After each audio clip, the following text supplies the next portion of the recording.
নয় দাবিতে ডিএম এর কাছে ডেপুটেশন, আন্দোলনের হুঁশিয়ারি। শ্রমিকদের মজুরি বৃদ্ধি, কর্মসংস্থান ও নিশ্চিতকরণ সহ 9 দফা দাবি পূরণ না হলে আন্দোলনের পথে নামবে ভারতীয় মজদুর সংঘ, খবর মারফত জানা গেছে।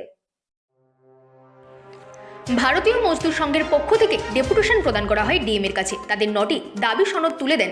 দাবিগুলি হল শ্রমিকদের মজুরি বৃদ্ধি, কর্মসংস্থান নিশ্চিতকরণ, শ্রম আইন সংশোধন, নিরাপদ কর্মপরিবেশ, সামাজিক নিরাপত্তা নিশ্চিতকরণ, শ্রমিকদের জন্য বাসস্থান ব্যবস্থা, শিক্ষা ও চিকিৎসা সুবিধা, পেনশন ও ভবিষ্যৎ তহবিল, শ্রমিকদের জন্য অন্যান্য সুবিধাও রয়েছে। ডেপুটেশন উপস্থিত ছিলেন ভারতীয় মজদুর সংঘের নায়ক নেতৃত্বরা এবং শ্রমিকরা। ডিএম এর কাছে দেওয়া দাবি সনদে উল্লেখ করা হয়েছে যে শ্রমিকদের মজুরি বৃদ্ধি, কর্মসংস্থান নিশ্চিতকরণ এবং শ্রম আইন সংশোধন করা প্রয়োজন। এছাড়াও শ্রমিকদের জন্য নিরাপদ কর্ম পরিবেশ এবং সামাজিক নিরাপত্তা নিশ্চিত করারও দাবি করা হয়েছে। ভারতীয় মজদুর সংঘের পক্ষ থেকে জানানো হয়েছে যে যদি সরকার তাদের দাবিগুলি পূরণ না করে তাহলে তারা আন্দোলনের পথে নামবে। ডিএম এর পক্ষ থেকে আশ্বাস দেওয়া হয়েছে যে তাদের দাবিগুলি বিবেচনা করা হবে এবং যথাযথ পদক্ষেপ নেওয়া হবে বলে জানা গিয়েছে খবর সূত্রে। Bureau report, Raat Din news network.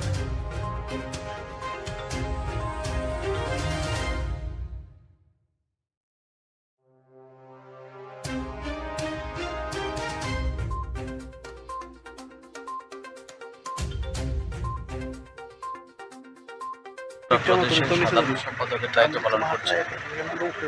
আপনারা সবাই অবগত আছেন, বিগত 6, 7, 8ই ফেব্রুয়ারি উড়িষ্যার পূর্ণভূমি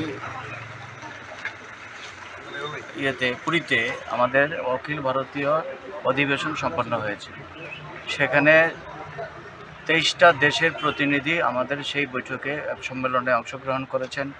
ভারতবর্ষের মাননীয় আপনার শিক্ষামন্ত্রী অংশগ্রহণ করেছেন, ভারতবর্ষের শ্রমমন্ত্রী মনসুখভাই মান্ডিয়া অংশগ্রহণ করেছেন, রাজ্যের সিএম, ডেপুটি সিএম সবাই অংশগ্রহণ করেছেন। সেই বৈঠকে সর্বজন বিদিত সর্বজন সম্মতিক্রমে ভারতবর্ষের প্রতিটি জেলা থেকে, প্রতিটি ইউনিয়ন থেকে বিশেষ যারা কার্যকর্তা বা পদাধিকারী আছেন সেই বৈঠকে অংশগ্রহণ করেছেন।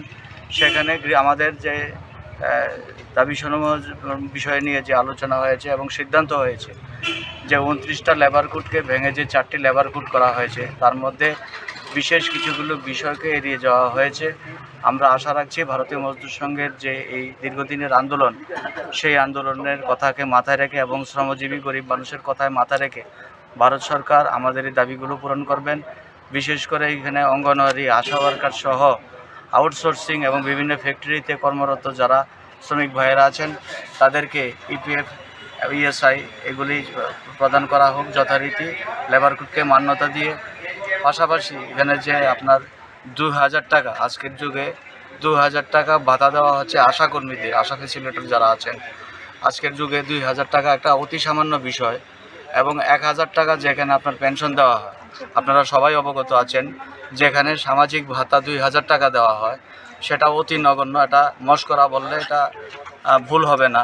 তাই ভারত সরকারের কাছে আমরা আজকে ভারতবর্ষের প্রতিটি জেলা থেকে মাননীয় DM to CM, CM to prime minister আমরা আজকে ডেপুটেশন দিচ্ছি। সারা ভারতবর্ষে অতি উৎসাহ উদ্দীপনার মধ্যে দিয়ে প্রতিবাদ দিবস হিসাবে আজকের দিনটা আমরা পালন করছি। তারই অঙ্গ হিসাবে পশ্চিম ত্রিপুরা জেলায় আমরা ভারতীয় মজদুর সংঘের যারা প্রদেশ পদাধিকারী আছে তারাও অংশগ্রহণ করেছি। বিভিন্ন ইউনিয়নের কর্মকর্তাগণ উপস্থিত হয়েছেন, জেলার মাননীয় সম্পাদক এবং প্রেসিডেন্টও আমাদের সঙ্গে উপস্থিত আছেন আমাদের সভানেত্রী, আছেন আমাদের অখিল ভারতীয় সদস্যা শ্রীমতী রোমা সাহা মহোদয়া, আছেন আমাদের সঙ্গে আমাদের প্রাক্তন কনভেনার বর্তমান অফিস সেক্রেটারি সুবীরবাবু, আছেন হেলেন দেববর্মা আমাদের রাজ্য সম্পাদক, অন্যান্য আরও পদাধিকারীরা আছেন। সবার পরিচয় দিতে আপনাদের সামনে আসতে হচ্ছে। আমার নাম তপন কুমার দে, আমি ভারতীয় মজদুর সংঘ ত্রিপুরা প্রদেশের সাধারণ সম্পাদকের দায়িত্ব পালন করছি। আজকে এখানে আমরা ডিএম সাহেবের কাছে এসেছিলাম। ডিএম সাহেব একটা মাননীয় মুখ্যমন্ত্রীর উনি ব্যস্ত হয়ে গেছেন, তার জন্য আমরা ডিএম সাহেবকে আজকে ওনার মারফত আমাদের যে ডিমান্ড, সেই ডিমান্ডটা আমরা মাননীয় প্রধানমন্ত্রীর কাছে পাঠাচ্ছি। অধিবেশন অনুষ্ঠিত হয়েছিল, সেখানে আমাদের রাজ্যের আপামর শ্রমিক হিতে এবং দেশের বিভিন্ন রাষ্ট্রীয় সংস্থা যতগুলি রয়েছে সেই শ্রমিক হিতে আমাদের একটা দাবি তৈরি করা হয়েছে। এই দাবির মধ্যে যে বিশেষ অন্যতম যে দাবি রয়েছে সেটা হলো আমরা সবাই জানি, যেমন আশা অঙ্গনওয়াড়ি মিড ডে মিল 50 বছর পেরিয়ে যাচ্ছে, এখনও অঙ্গনওয়াড়ি ওয়ার্কার্স এবং হেল্পার্স ওনারা স্কিম ওয়ার্কার হিসেবেই বিবেচিত রয়েছে। ওনাদের 10 ঘন্টা ধরে ওনাদের কাজ করতে হয়েছে। কাজের চাপ দিন দিন বৃদ্ধি হচ্ছে, চাপ দেওয়া হচ্ছে, কিন্তু এখন পর্যন্ত তারা নিয়মিতকরণের কোনো সেরকম স্টেপ নেয়নি। আমরা ভারতীয় মজদুর সংঘ চাই কি তাদেরকে অতিশত নিয়মিত করা হোক। গোটা দেশে 28 লক্ষ অঙ্গনওয়াড়ি ওয়ার্কার্স হেল্পার্স রয়েছে। লক্ষ লক্ষ আমাদের ভারতবর্ষের মধ্যে আশা মিড ডে মিল কর্মচারী রয়েছে, কর্মী রয়েছে স্কিম হিসাবে। আশা মিনিমাম এখন বর্তমানে ওনারা যে বোনাস পেতেন 2000 টাকা করে, এটা কোনো মতেই সম্ভব না। 2000 করে অনারিয়াম কোনো মতেই সংসার প্রতিপালন করা সম্ভবপর হচ্ছে না। তো তাদেরকে ওনাদের যে বোনাসগুলি ভাতা সম্মানজনকভাবে যে ভাতা দেওয়া হয়, তাদেরকে অন্তত পক্ষে 18,000 করা হোক, অন্তত পক্ষে 18,000 করা হোক, এটা আমাদের দাবি রয়েছে।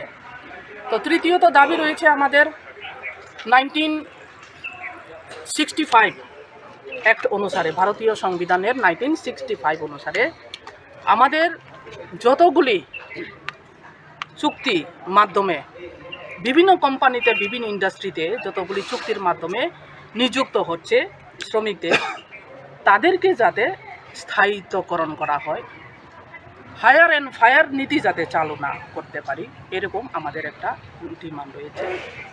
যে সমস্ত ইপিএফও এবং ইএসআই আওতাধীন যারা শ্রমিক রয়েছেন, তাদের যে